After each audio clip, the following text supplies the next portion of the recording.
We were arguing again, the kind of argument where no one's yelling, but every word cuts deeper than shouting ever could.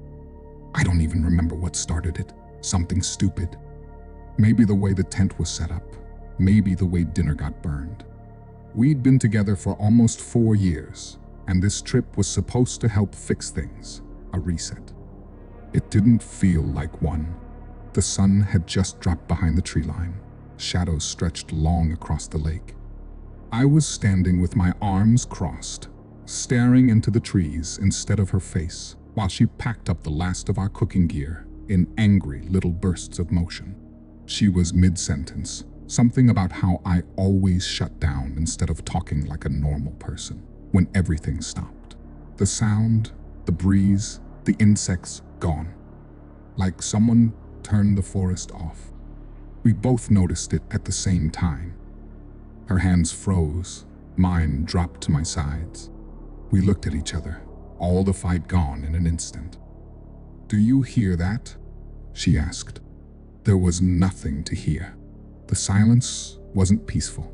It was terrifying, like something was watching and the whole forest knew it.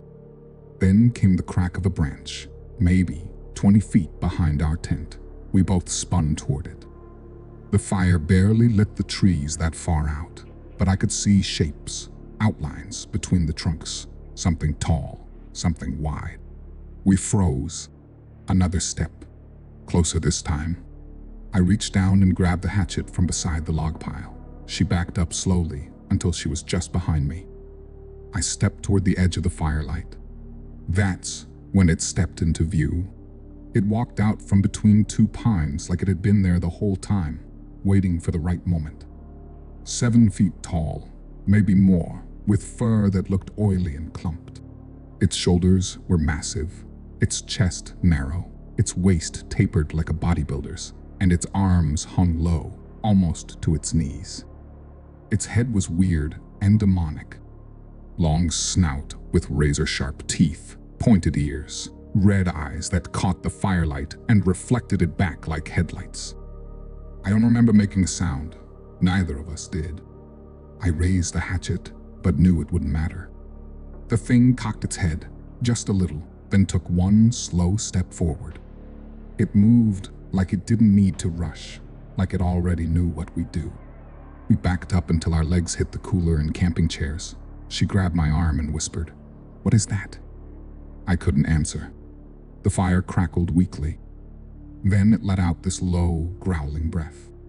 Not loud, but deep, like it was coming from somewhere buried in its chest. It didn't roar. It didn't scream. It just made that sound and stood there. I took a step back, nearly tripped over the gear bag, and that motion must have set it off. Its head snapped forward, jaw wide, and it let out a sharp huff. Not a bark, not a howl, something in between. Then it charged. We bolted. We didn't run toward the car. We should have, but in the moment, we just ran into the woods, away from the thing that had just moved like a blur through the firelight. Branches tore at my face. I lost a shoe in the first 20 feet. I could hear her breathing behind me, gasping, crying. Neither of us looked back.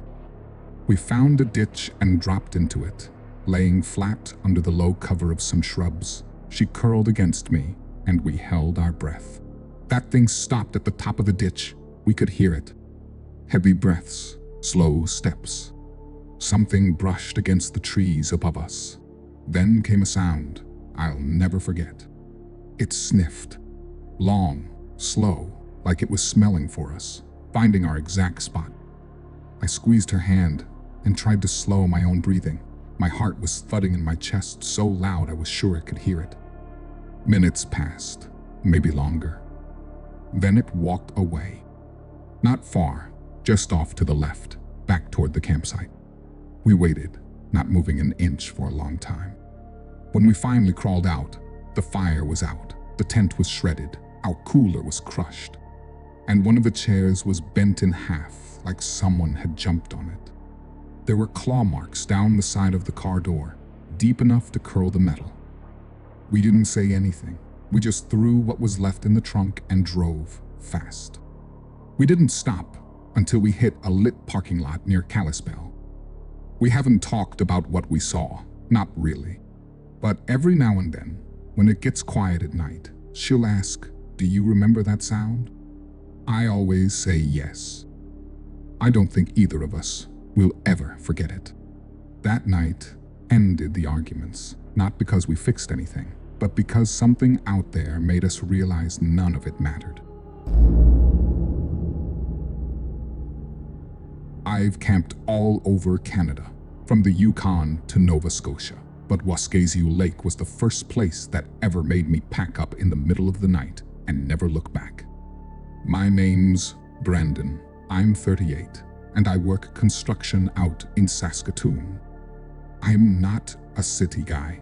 I spend most weekends chasing solitude in the bush. But that weekend in September, what I found wasn't peace. It was something else. It was just me and my dog Milo, a 6-year-old black lab. We drove up Friday morning, got to the Narrows campground by late afternoon, and pitched our tent right at the edge of the tree line. The place was quiet. I chalked it up to being the off-season. The only other campers were a couple parked across the lot in a camper van. We waved once and didn't speak again. The first night was normal. Stars were bright, fire was warm. Milo slept like a rock. I heard owls, some movement in the brush, nothing weird.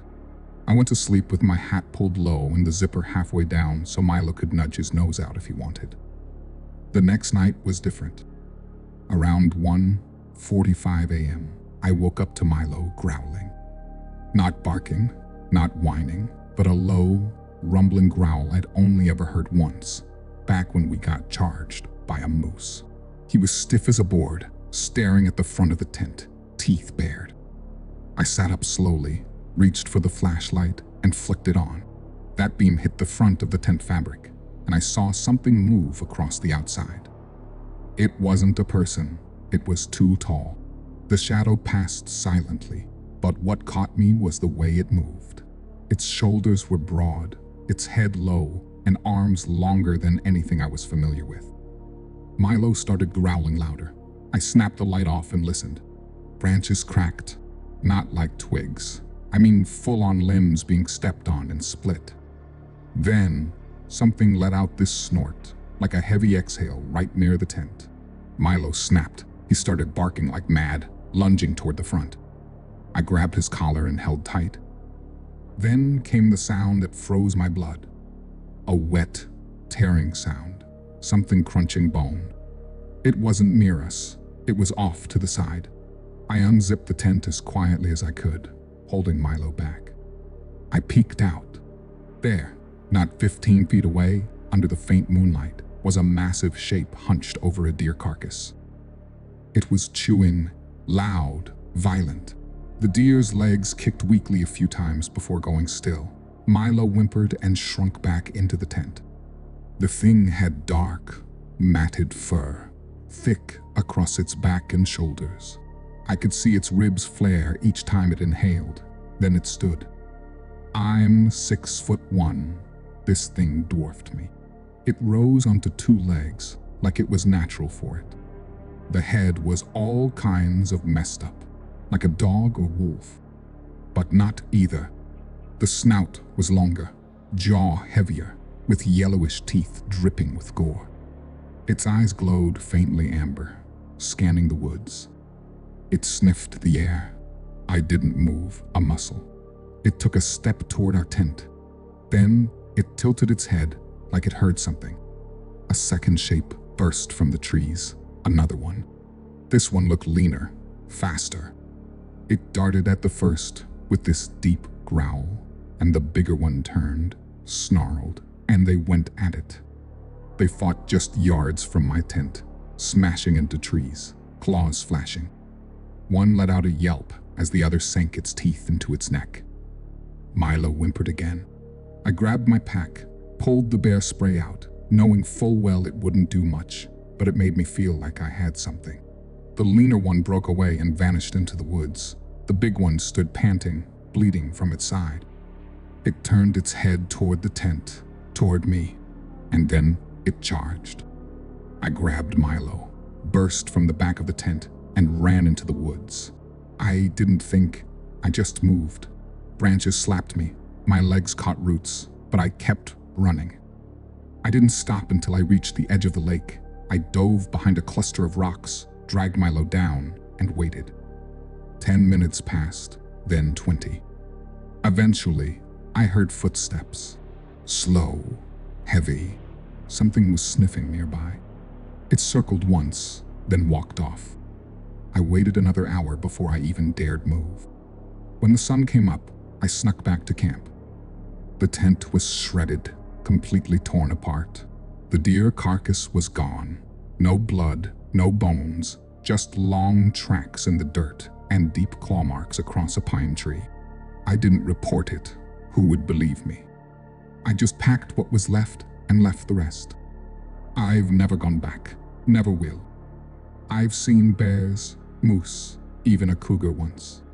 But whatever those things were, they weren't animals, not like we know them.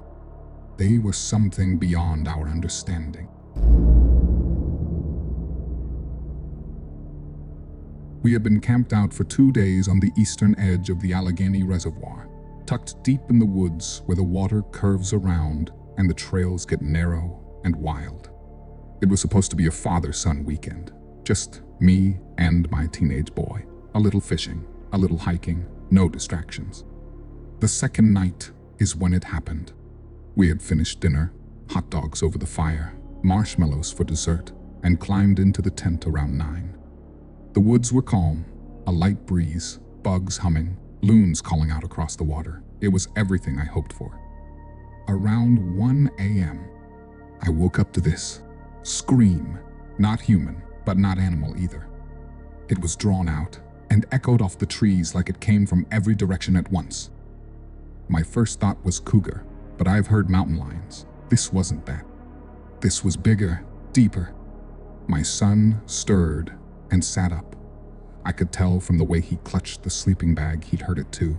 I whispered that it was probably just an animal and to go back to sleep, but I didn't believe it even when I said it. Then came the sound of splashing.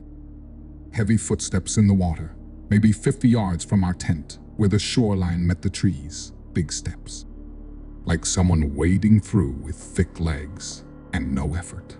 I grabbed the hatchet from the gear bag and told my son not to move. The splashing stopped, and then breathing. You know how it sounds when a large dog exhales hard from its snout? That huffing nasal burst of air. Multiply that by 10. It was just outside the tent. I inched the zipper down an inch, just enough to peek through. There it was. It stood between us and the fire pit, crouched, sniffing at the embers. It looked like a wolf at first, until it stood up, straight on 2 legs. I had no idea what I was looking at. The thing was massive. Its head almost brushed the lower branches. Thick chest, long arms that nearly reached its knees. Its legs were dog-like, but huge. It turned its head and sniffed the air again, then looked straight at the tent. I dropped the flap. My son squeezed my wrist. He didn't say anything. The breathing came closer. We could hear it sniffing the outside of the tent, slow, methodical, like it was memorizing us. Then something dragged across the fabric. Claws. It didn't attack. It didn't rip the tent open. It left. We heard it walk away, slowly, back toward the water. The splashing resumed, heavy and powerful. It didn't run. It didn't hide. It moved like it owned the place.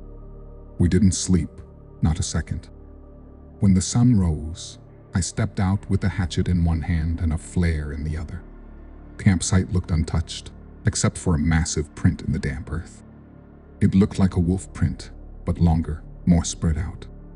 In the shallows of the lake, there were more prints leading in and out of the water. We packed in 10 minutes.